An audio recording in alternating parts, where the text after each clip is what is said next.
Patty Wagstaff. I started flying in about 1979. I got my license in 1980, and I became a flight instructor, but I knew that I didn't want to fly straight and level.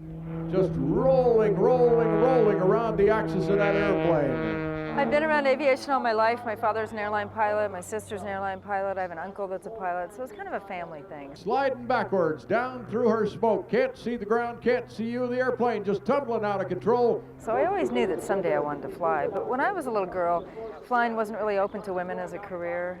She hauls the airplane up in the air, rolls around and just tumbles the airplane end for end. I knew when I first started doing aerobatics that I wanted to be a full-time professional airshow pilot. The only woman ever to win the U.S. National Aerobatic Championship 3 times. Nobody expected a woman to win, and so I had to educate them that I could do it. Throws it into that lump shivak maneuver. Look at the end swapping on that airplane. Holy mackerel, how do you do that? I think I was very lucky because I had something to shoot for, to be the first woman to win the U.S. National Aerobatic Championship. You know, I wasn't just out there trying to do what somebody else had already done. I knew that there was something like that available, something first. Snap roll, snap roll, snap roll. Hangs it right on the prop coming out. Still flying. Turns around and dives back towards show center. This is an Extra 300S. It's built in Germany by Walter Extra, who's also an aerobatic pilot. It's a production airplane. It's actually a certified airplane, certified to plus and minus 10 Gs. Back comes the stick once again, and up in the air goes Patty and the BF Goodrich Aerospace, Extra 300 on the top. She rolls the airplane into yet another circling turn. Believe me, folks, you have no idea how difficult it is to keep the nose of that airplane pointed straight. She's working the stick back and forward, all the while holding that roll rate into the airplane, trying to keep the nose level. And I'll tell you what, if again the smoke had held, you would be looking at a perfect circle in the sky, rolling inside that circle. Something like about 20 turns all the way around that. Several features really unique to aerobatic planes. For one thing, it's very small, but it's very open. I have Lexan panels, so you can see the box markers in a competition and in the runway when you're doing air shows, and it makes it feel a little bigger in here. Most aerobatic planes have sticks instead of yokes or wheels, like you might find on a traditional airplane. You can see all the controls, you can see the rudder cables, and you can really have a good look at everything, so you can check it very carefully.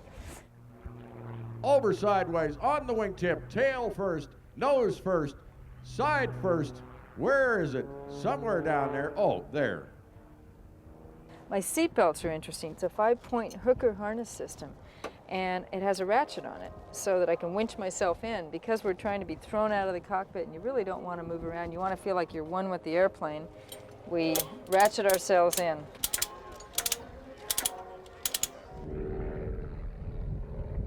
Psyching yourself up for a show is a little bit like competition in that it really helps me to get away by myself and go through my routine in my head, and I walk through it on the ground too, and you see a lot of the pilots walking through with their hands and turning circles on the ground. We're really flying our routine before we actually go up and really fly, because once you get up there and you're tumbling around and you're trying to figure out what your temps and your pressures are in your engine and where the wind's coming from and where the crowd is, because you can't fly over the crowd, you know, you really need to have rehearsed and visualized the routine beforehand.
intensely physical. It's all intensely physical what I do, and it really makes me exhausted after a flight.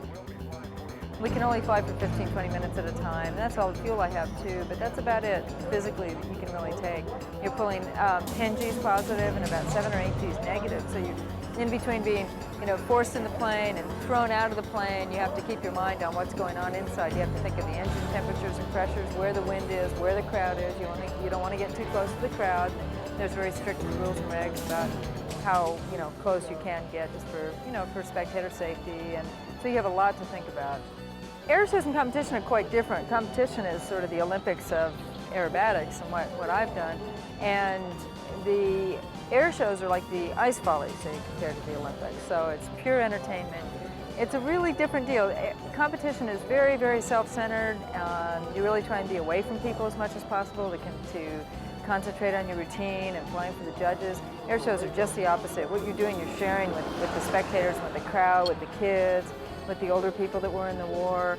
And so it's a really rewarding feeling to be able to share what I do with people. And she's waving to you. Wave to her as she goes by in the knife edge photo pass. Ladies and gentlemen, without a doubt, one of the top performers on the air show circuit, the incomparable Patty Wagstaff. Let's hear it.